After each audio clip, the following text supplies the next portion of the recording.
Abram a Bíblia de vocês no livro de Lucas, capítulo 18. Disse-lhes, estava falando para alguém. Para quem? Para você e para mim, para os discípulos dele naquele tempo. Então ele estava dizendo para alguém, para os seus discípulos e hoje para mim e para você. Disse-lhes Jesus uma parábola sobre o dever de orar sempre e nunca esmorecer. Então esse é o tema da nossa pregação de hoje. A oração como instrumento da fé. Ok? A oração da fé.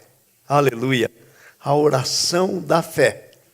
Na verdade, a oração é um instrumento da fé. Então Jesus está ensinando sobre a oração. Vamos perceber isso aí. Havia em uma certa cidade um juiz que não temia Deus, nem respeitava homem algum. Havia também naquela mesma cidade uma viúva que vinha ter com ele dizendo: julga minha causa contra o meu adversário. E ele por algum tempo não a quis atender, mas depois disse consigo: bem que eu não temo a Deus, nem respeito homem algum. Todavia essa viúva me importuna. Julgarei a sua causa, para que não suceda que por fim venha a molestar-me. Então disse o Senhor: considerai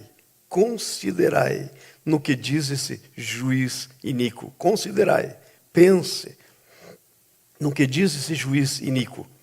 Não fará Deus justiça aos seus escolhidos, que a ele clamam dia e noite, embora pareça demorado em defendê-los? Digo-vos, pois, que lhes fará justiça. Contudo, quando vier o Filho do Homem, achará porventura fé na terra? Esse link do último versículo com o que Jesus disse que ia ensinar sobre oração. Então, a oração, na verdade, ela é um veículo da fé. A sua fé se expressa por meio de obras. Vamos dizer assim, há alguém necessitado, lá e ajudo. É uma expressão da minha fé. Mas a minha fé também se expressa quando eu oro. A oração é um veículo da fé. E, aliás, a oração é mais veículo do que qualquer outra coisa que eu possa fazer, porque veja o que diz o texto aí. O texto está dizendo assim, ó: Jesus disse-lhes uma parábola sobre o dever de orar e nunca esmorecer. Isto é, orai sempre. Paulo diz lá nos Tessalonicenses: orai sem cessar. Então a oração é esse veículo da fé, e porque a Bíblia diz que o justo viverá pela fé, de fé em fé, então o justo tem que orar sempre, porque a oração é uma manifestação da sua fé, aquilo que você fala com a sua boca, e a Bíblia diz que a boca fala do que o coração está cheio. Agora eu acho interessante que muitas vezes nós pensamos que a oração é uma coisa que, eu não estou sentindo de orar, é uma coisa que a gente tem que fazer baseado nas nossas emoções. Na oração você vai orar sentindo ou não sentindo, porque a fé muitas vezes não tem nada a ver com a sua emoção. Às vezes, quando você exercita a fé, alguma emoção vem, mas nem sempre. Mas uma coisa é verdade: com emoção, sem emoção, você tem que andar pela fé e orar sem cessar. A fé como instrumento, a oração como instrumento da nossa fé. Agora, às vezes a gente pensa que a gente pode orar, é uma coisa facultativa. Então a gente ora e tal, e a gente não entende muitas vezes que é. Veja só, o que diz o texto aí? Disse-lhe Jesus uma parábola sobre o dever. Fala comigo, dever. Opa, não está aí. Fala comigo, dever. Dever não é uma coisa que você escolhe. Dever é uma coisa que você não tem opção. É dever. Dever de orar sem cessar. Então a oração para nós, os cristãos, é um dever. E eu ainda não tinha entendido, até essa semana aqui, foi por que é que tem uma dificuldade enorme do povo de Deus orar? Por que é que a gente tem oração aqui na quarta, no sábado de manhã, e sempre tem um grupinho pequeno orando, em comparação com tanta gente na igreja? Por que é? Sabe por quê? Veja o versículo 8.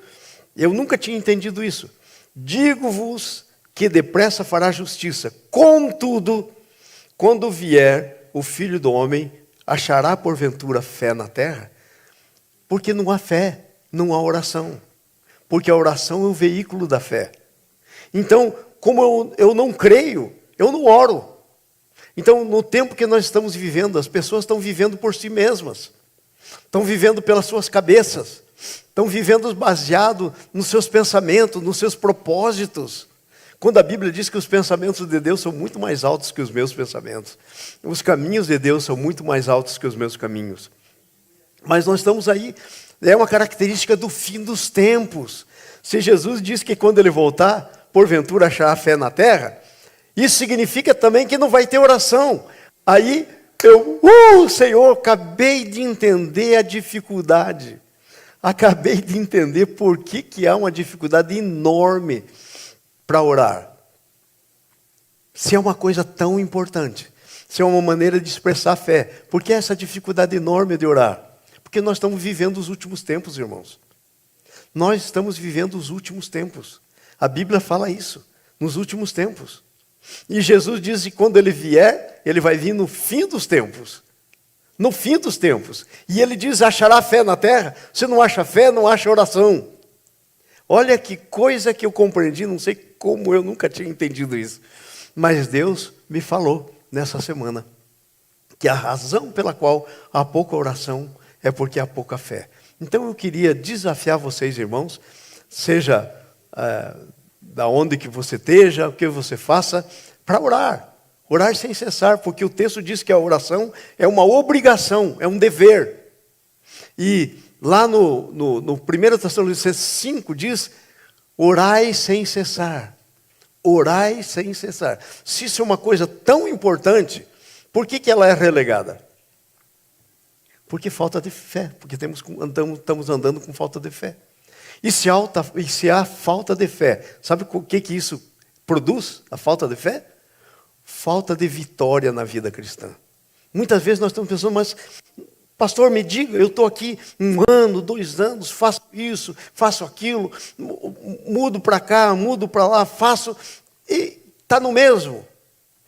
Falta vitória. Mas olha só, então o que acontece? A falta de vitória é falta de oração, que por sua vez é falta de fé. Porque se você tem fé, você ora. Você vai orar, se você crê, você vai orar. Mas se você não orar, é porque é falta de fé. E aí a vida cristã vira aquela vida normal. Mais parece uma vida com os padrões do mundo do que uma vida com os padrões da palavra de Deus. Agora presta atenção.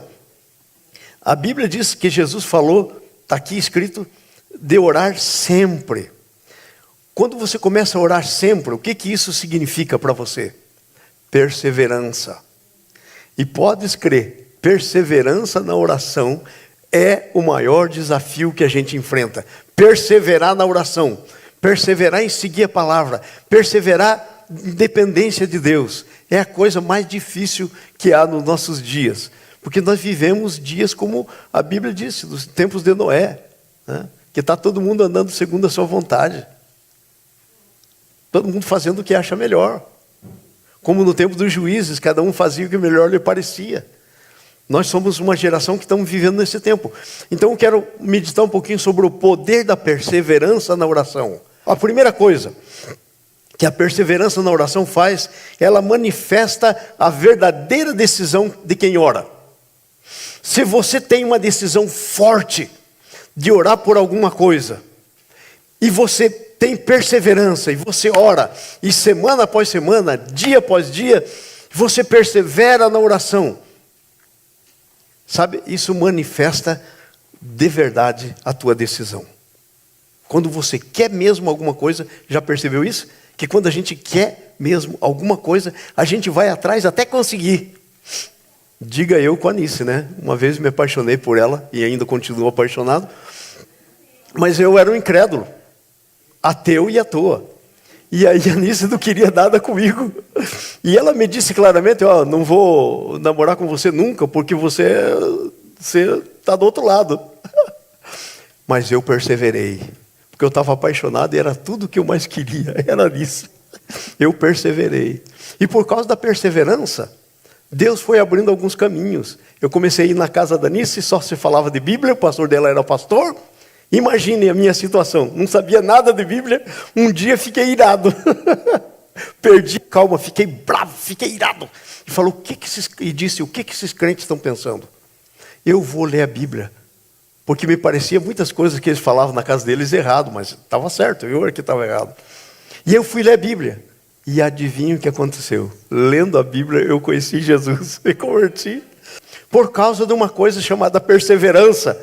Até quando você tem perseverança no amor, na sua paixão, naquilo que você quer, você vai perseverar e você vai ganhar.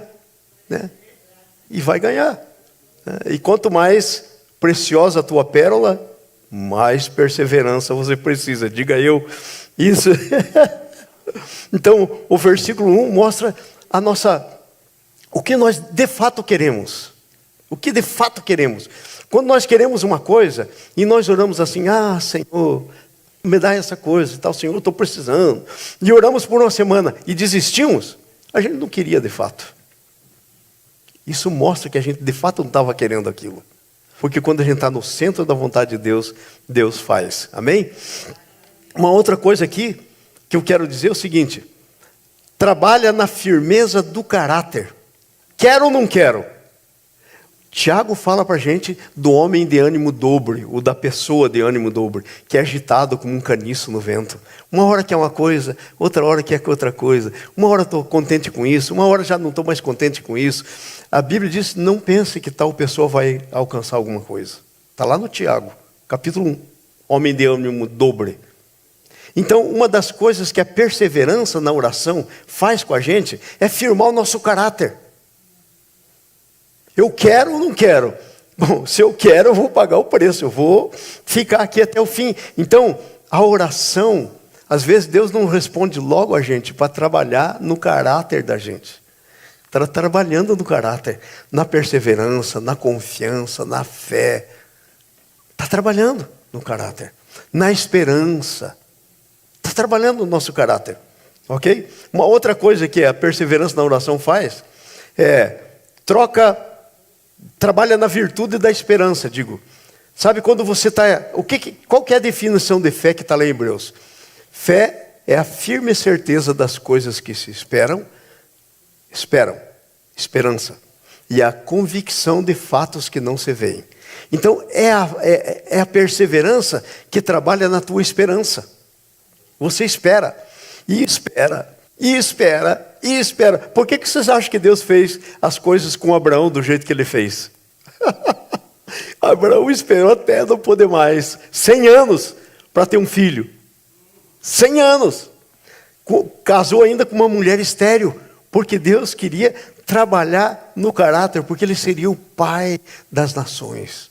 Então, quanto mais o trabalho no caráter da gente, quanto mais o trabalho na perseverança, ou na esperança, quanto mais aumenta a nossa esperança, mais precioso é o que Deus quer nos dar. Mais precioso, mais certo o que Ele quer nos dar. Uma outra coisinha aqui, trabalha a visão de si mesmo. Presta atenção, a parábola aqui é sobre um juiz e uma viúva. Naquele tempo, viúva estava roubado. Por quê? Porque era uma sociedade de trabalho braçal. Viúva não podia trabalhar braçalmente. Era uma sociedade viúva, ser viúva era um negócio terrível. Então diz que havia uma contenda entre um juiz e uma viúva. Um homem poderoso e uma mulher que era viúva, não tinha aparentemente ninguém por ela.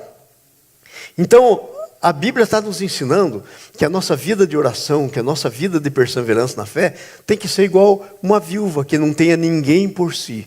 A gente tem que orar, perseverar na oração, crer como se não tivesse ninguém por nós a não ser Deus. Às vezes a gente ora confiando nas pessoas. Então a Bíblia diz aqui uma viúva. Uma viúva. Então ela era viúva, ela podia ter chegado num ponto e dito assim, mas sabe do que? Esse camarada, esse juiz aí é muito durão, ele não vai me atender.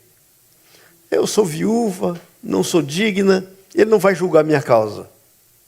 Mas sabe o que ela fez? ela perseverou. E segundo Jesus, na parábola, o juiz falou assim, olha, eu não temo homem nenhum, nem a Deus eu temo. Mas essa viúva vai acabar me importunando mais do que eu quero ser importunado. Então eu vou fazer o seguinte, então eu vou julgar a causa dela. Não é que Deus queira que você importuna, Deus quer a tua perseverança. E sabe, enquanto você persevera, você trabalha na visão de você mesmo. Porque às vezes a gente está orando e está crendo, mas sabe como é que a gente diz na nossa oração e na nossa fé?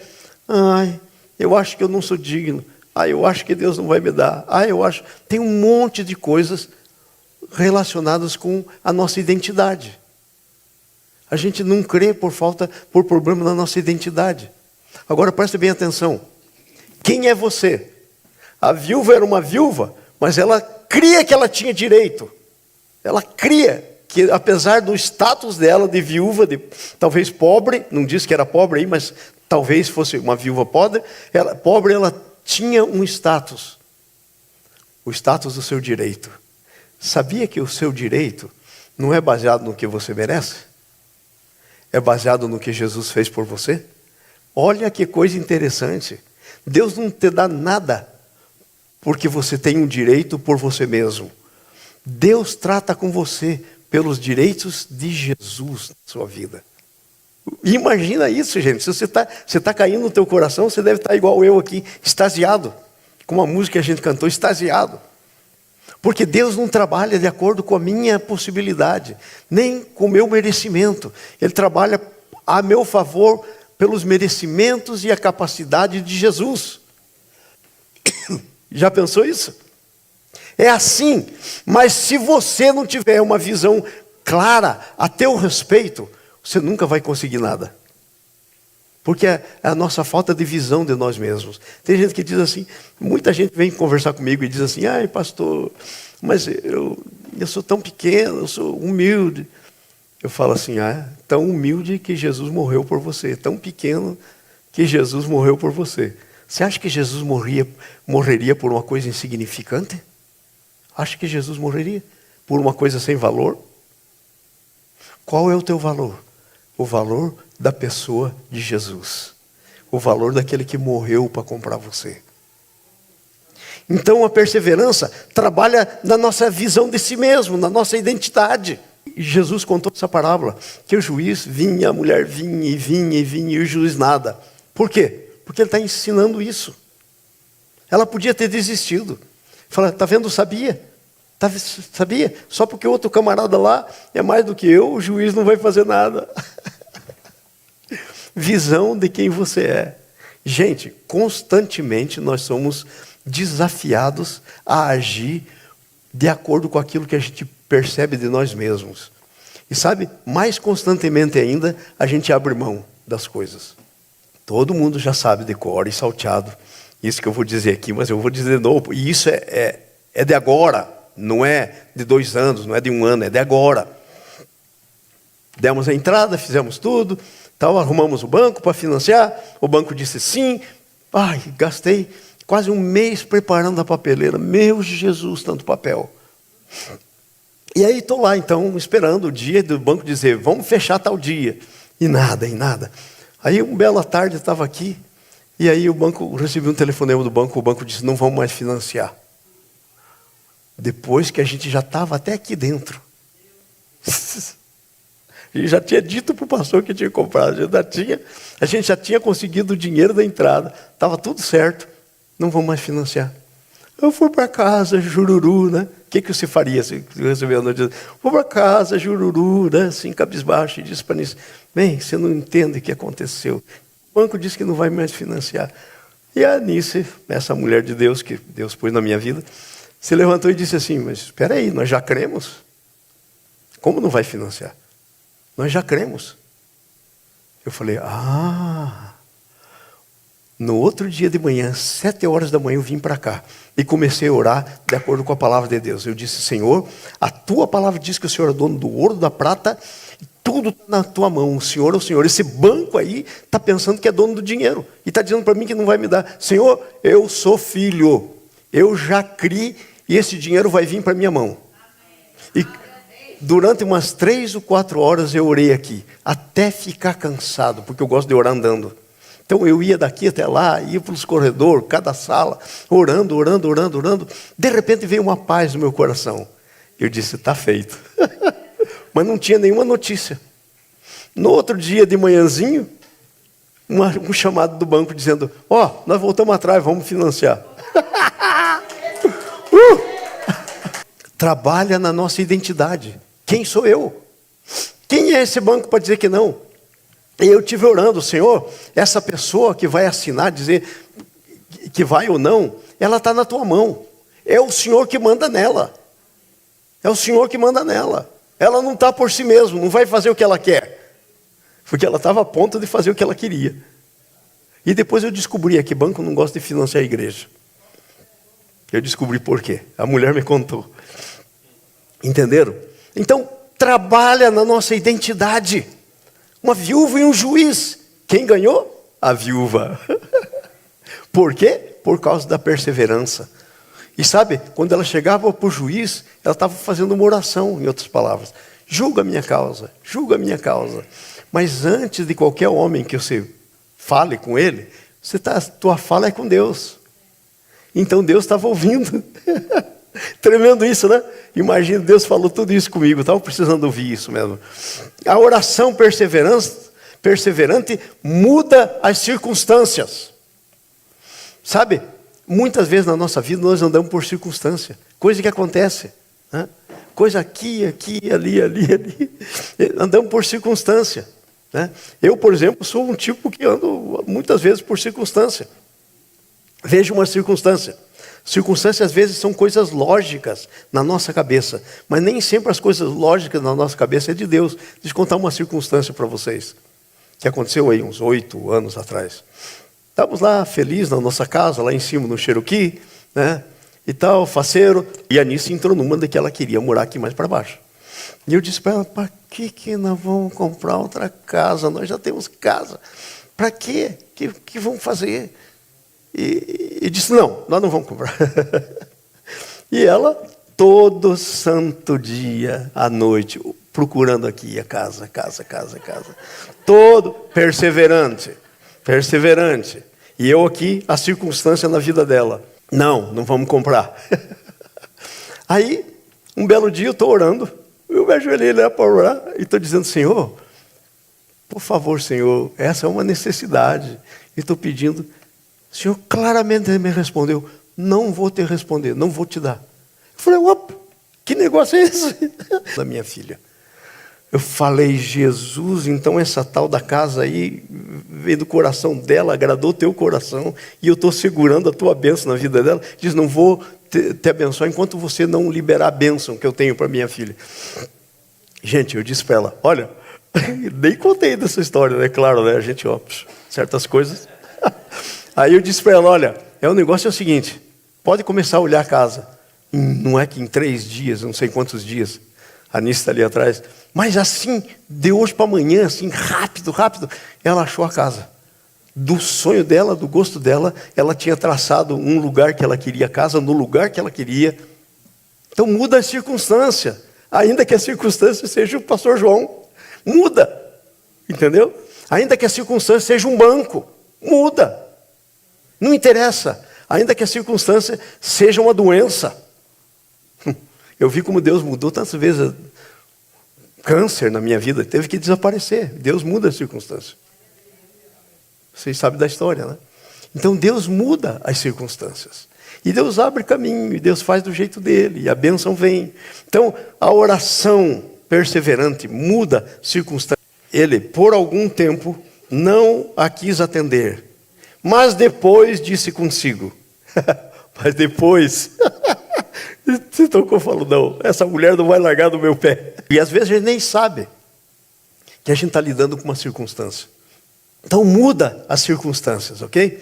Deus é poderoso, acima de toda autoridade, acima de tudo. Então, você acha que aquele juiz pensou aquele negócio por ele mesmo? Não, ele era inteligente, mas ele pensou por si mesmo. Deus deu um bom argumento para ele.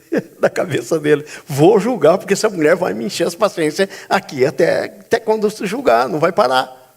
Perseverança, encontrou uma mulher perseverante. Então, mudou a circunstância. Mesmo que seja um juiz que retenha a tua justiça.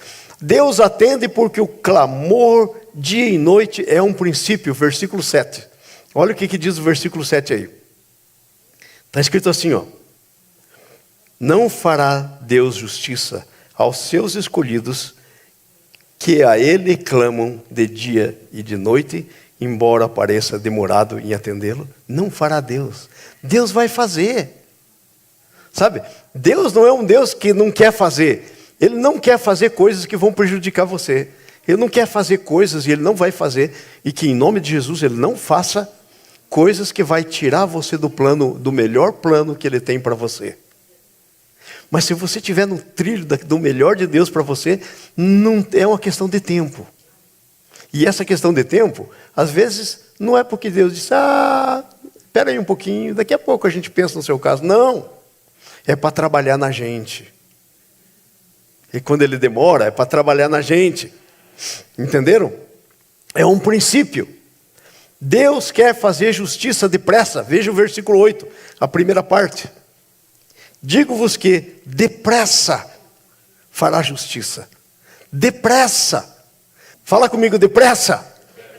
Deus tem pressa na justiça. Porque o seu trono é um trono de justiça.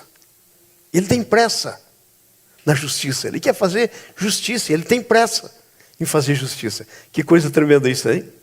Agora, indo para o nosso final aqui, né? Já está chegando aí. A falta de oração reflete a falta de fé.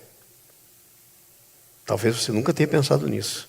Talvez você tenha pensado que eu não vou para a igreja orar hoje. E não vem nunca. A falta de oração reflete a falta de fé. Senhor, mas eu tenho fé. Mas não ora, então não tem fé. A falta de oração reflete a falta de fé. A segunda parte do versículo 8, veja. Contudo, quando vier o Filho do Homem, achará, porventura, fé na terra. Se não acha fé, não acha oração. E se alguém está entre vós sofrendo, faça oração. Quando a gente sofre, normalmente a gente fica chorando a nossa miséria, né? Ao invés de orar. É a oração que resolve. Está alguém alegre? Cante louvores. É a música, 14. Está alguém entre vós doente? Veio a doença aí, ó. Chame os presbíteros da igreja e esses façam oração sobre ele, ungindo com óleo em nome do Senhor. 15. E a oração da fé vai fazer algumas coisas. Primeiro, salvará o enfermo e o Senhor o levantará. E se houver pecado, cometido pecados, lhe serão perdoados. Veja que coisa tremenda a oração. É na oração que isso tudo acontece. Amém? O que Jesus quer encontrar na tua vida quando ele volta? Orar sem cessar. Orar sempre. Clamar por justiça. Clamar pelas coisas que o Senhor quer te dar. É isso que Ele quer encontrar em você. Uma fé importuna. Mas Senhor, eu estou te importunando. Olha, eu estou orando 2 anos. Continua. Ele quer encontrar esse tipo de fé. A fé perseverante. Amém? E por último, versículo 6. Jesus ensina que a oração da fé libera a ação de Deus. Veja o versículo 6. Disse então o Senhor: considerai o que fez o juiz iníquo. Considere. Por quê? Porque de tanto a viúva pedir, ele liberou. Então esse é o princípio. A oração da fé é o que libera a nossa bênção. É a oração da fé que libera a ação de Deus. Porque a nossa bênção, o que é? A ação de Deus sobre a nossa vida. Essa é a oração da fé. Amém? Eu fiz aqui uma conclusão dizendo assim: por isso vos digo, pedi, dar-se-vos-á. Buscai e achareis. Batei e abrir-se-vos-á. Todo o que pede, recebe. Todo o que busca, encontra. Todo o que bate, abrir-se-lhe-á. Deixa eu fazer uma pergunta para vocês. Tem alguma palavra aqui, no texto de Lucas 11, 9 a 10, que seja condicional? Você entende o que é condicional, né? Se você fizer isso, então eu faço isso.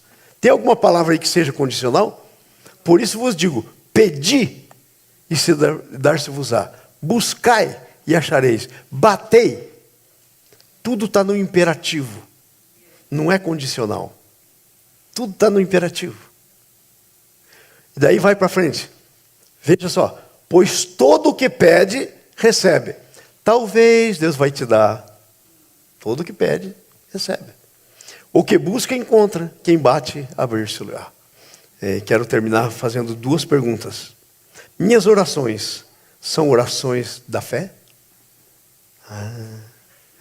Essa é uma pergunta. Minhas orações são de fato orações de fé? Ou são orações... São orações de fé? Segunda pergunta. Quais as 2 maiores coisas que farei para mudar o meu tipo de oração? Porque é bem possível que a gente esteja fazendo um tipo de oração que não agrada a Deus. Quais as 2 coisas mais importantes que eu farei para mudar meu tipo de oração?